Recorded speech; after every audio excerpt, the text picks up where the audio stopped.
In this video we're going to take a look at how to open up a Google Hangout and how to invite people into your Google Hangout, and then how to embed or post your Google Hangout on other websites. First thing we'll do is head over to YouTube, and when that opens up we won't be on our channel, we'll just be on the main YouTube page. So we'll open up the menu over here and we'll head over to our channel. Since it's a brand new channel, there's really nothing there, but above your channel art we're going to find the link to our video manager. We'll click on that. Once we're in the video manager, we're going to head over to where it says live streaming, and that'll open up a small sub menu over on the left. We're going to choose the second option, events, and of course this might differ on your operating system or your browser, but this is the general direction you want to head. Now I have a test one set up here, so to avoid any confusion I'm just going to delete that real quickly. And this is the page you'll more likely, let me refresh this page, this will be the page you're more likely to encounter when you click on it for the first time.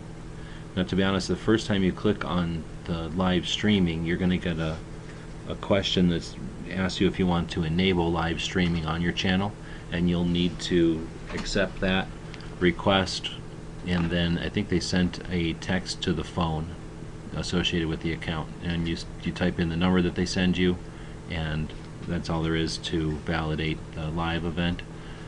Then when you click on the events here, you'll get this link here to schedule a new event, or as you noticed I had an event already listed here. You'll see that we'll be able to schedule events well into the future, so if you had a bunch of events listed and you want to start a new one, you can also click on new event over here. That takes you to a page very similar to creating a plain video on YouTube. We'll give it a title and whatever description we might want.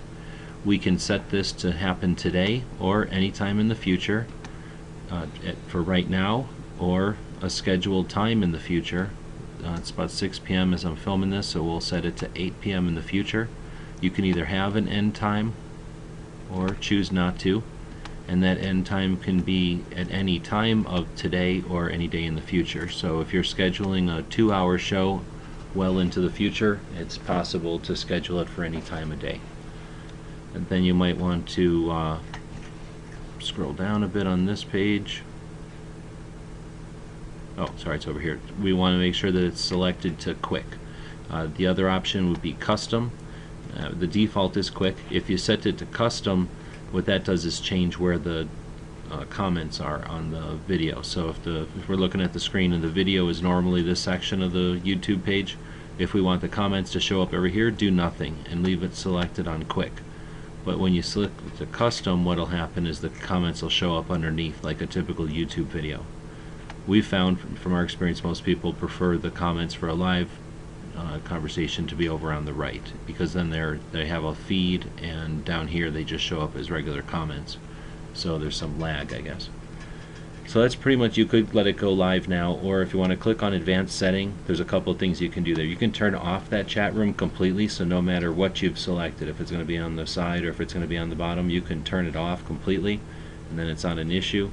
The only other thing you might want to check on this page, aside from whatever other specific selections you might want to make, there's a box down here that can restrict the age to over 18 depending on the topic you're going to be discussing. Once you're all set, if you're going to go live, or if you had set this for some time in the future, it would say schedule. We're doing it for right now, so we'll just hit go live, and that'll open up another window for us. And when I click OK to that, I've already opened this window before on this machine, but the first time you'll open this window, if you've never opened it before, you'll probably get a dialog box somewhere at the top asking you to allow you to use the microphone and the camera. As you can see, I've got a sticker over the camera, so the webcam is just pointing it in the back of a sticker, and the microphone's working fine. So at this point you're at the control panel, you're at the interface with the Google Hangout. It's loading up. We can see a little status thing at the bottom here telling us that everything is happening. This is actually quite powerful software, and it's 100% free, just a matter of signing up for their accounts, depending on if you call that burden a cost. That's really all there is to it, though. Now we have a couple of tools here at the top which have to do with our player and our machine. We have some tools over here that have to do with our interface or our interaction with the player, and then we have our controls. Because we're initiating this broadcast, we have the control to start, and then once it's started, this little light over here will turn yellow and it'll say on air, and then this will turn red and we'll be able to stop the broadcast down here. You can see that there's a sound level, so I can see if I'm talking too loud or too soft, and there would be an on-air light when we're actually on air.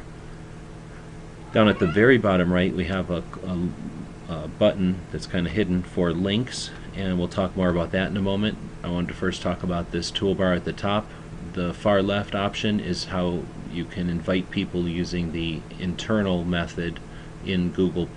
So I don't know if that works or not. I don't use it, but you click on it and then you can put in people's Google+ names, and then I guess a message goes out to them somehow. I've never received a message that way. I've never sent messages that way.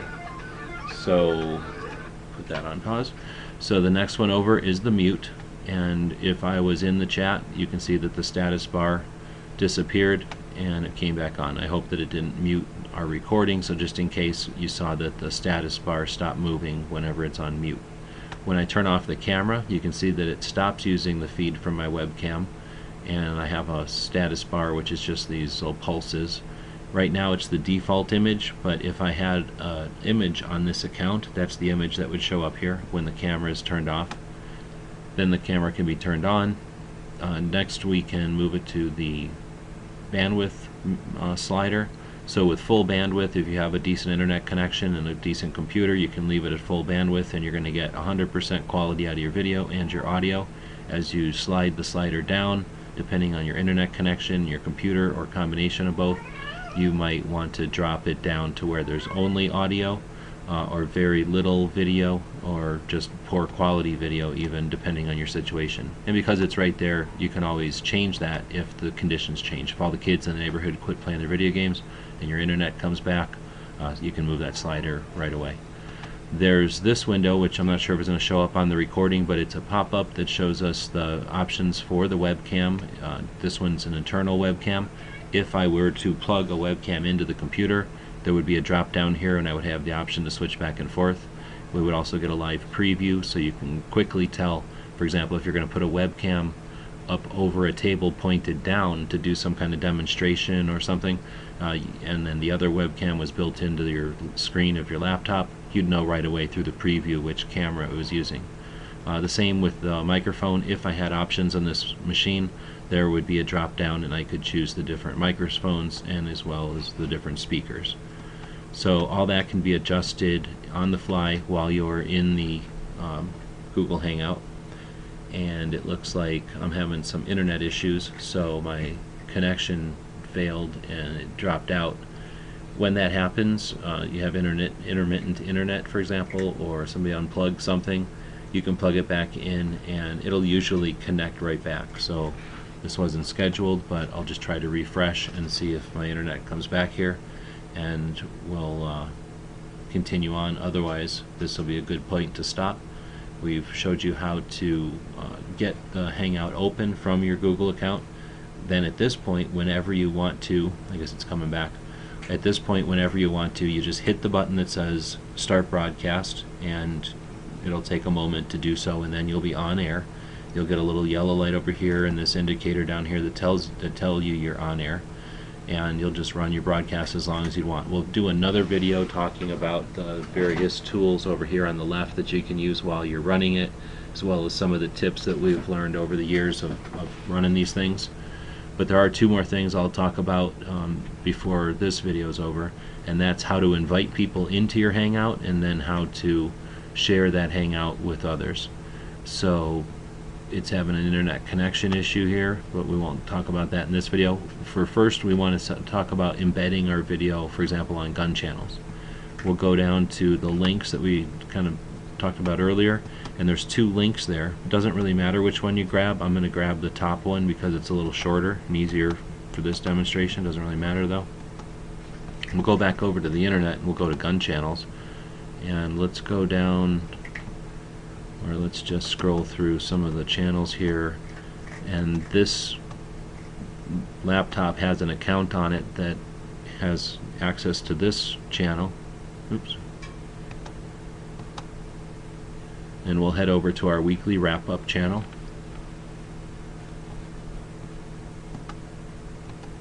So then we can scroll down to the overview, and depending on how your channel is set up over at Gun Channels, you can set them up in various ways, but if you're planning on running a live show like this, we can highlight it and go in and change that code from the old code that was there to the new code that we just grabbed from our hangout, and then we'll save that, and now we'll get the message that our live event will be coming soon. So we'll scroll down over to the place where we put it.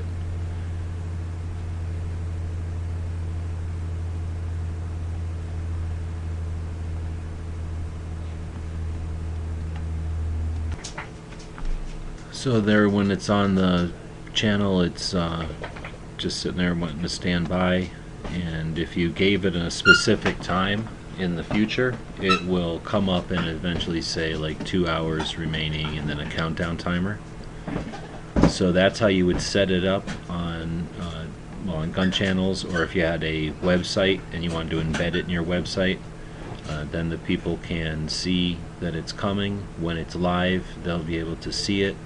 There'll be a message here that allows them to go to Google+, which we don't use very often, but that's a way to interact with text to your audience or from your audience. And here on Gun Channels we have the chat room right underneath it, and then of course you always have a link back to your YouTube channel right in wherever you embed a video. So this is an example of posting your hangout other places so that you can give someone a simple URL, or you can embed it on a group's website or something like that. The other thing I was going to show you before we end up here is if you want to invite people into the hangout. As I mentioned first, you've got this in the toolbar to invite people through Google+. Again, we don't use that too often. Instead, we'll just copy this address here, and I'm going to use Gun Channels as an example, but if you wanted to go to Facebook or your phone, a text message or something like that, you could then just paste that link, and then someone can come along and click that link, and it brings them to the same room, and they'll show up here in a thumbnail view of their main screen down here, and up to 10 people can join. As long as there's a spot open, they'll get a message that says you're about to join a live conversation. Do you agree to the rules, which are just the typical rules of civility? And then once they say yes, they'll open up into the room. Usually, since we're talking about this, I usually recommend everyone mute their mic. In case it muted me there, we recommend people mute their mic. That way you don't hear the background noise or whatever occasional sounds might happen in the background.